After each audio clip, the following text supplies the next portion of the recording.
Well, football season is bearing down, and even an old geezer like me gets excited thinking about it. And I wanted to just review some stuff. I don't know if anybody's interested, but I'm interested, and I keep myself entertained. The concept of adding force, okay, we kind of stumbled in on this, I don't know when.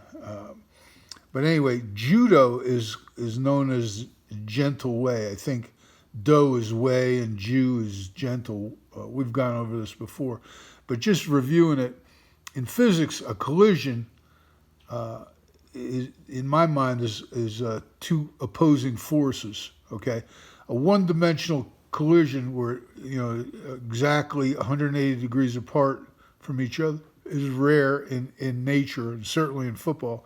And usually you got a two-dimensional collision where there's some angle. Okay, in any event, what you're going to wind up with, at least in terms of offensive football, is a zero sum, which is in offensive football and offensive line play is a stalemate, which results in no change. Okay, from the original position. In other words, you don't move the defender, you don't change him. Okay, whereas the resultant, okay, is adding a force to a force. Okay, so here's a force B being added to force A, and the resultant is force C.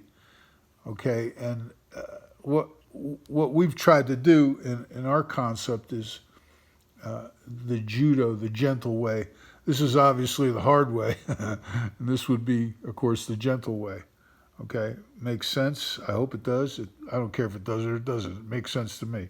Anyway, okay, and then just going to the different combos that we've done over the years.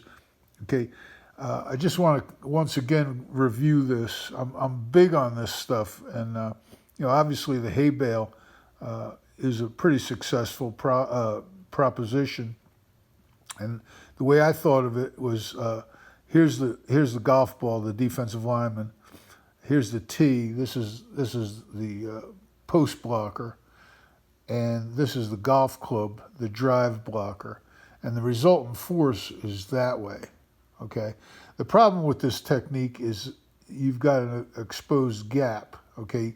You've got to first neutralize or create a stalemate here.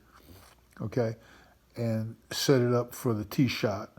Okay, whereas the Mayweather or shoulder roll, I think of it more like a dustpan and a broom.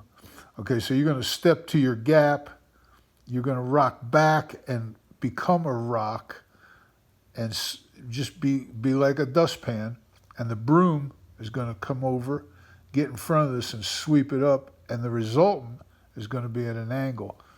Now, to me, this is just like it's very similar to the old hammer deal where this guy is going to cover and this guy's going to come over and hammer.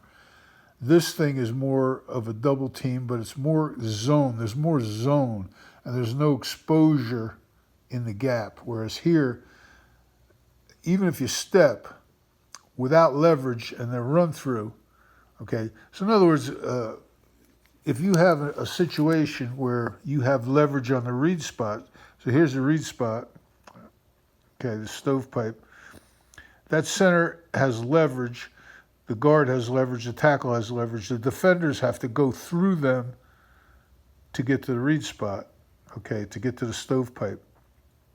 Whereas here, okay, if you set yourself up as a T, okay, you decided you were going to do the hay bale. Okay, there's an exposure. It's not so bad with this backer, but that backer, okay, hitting that gap, or any loopers. Okay, so what we kind of went to was this, where we took away the gap and then came back and set it up for the sweep, the broom, and I just keep selling this. I believe in it. Wish I could coach it somewhere, but I'm coaching whoever's paying attention to this stuff. Okay? Anyway, that's what I got for you today. Uh, Add force, baby. Do it the gentle way.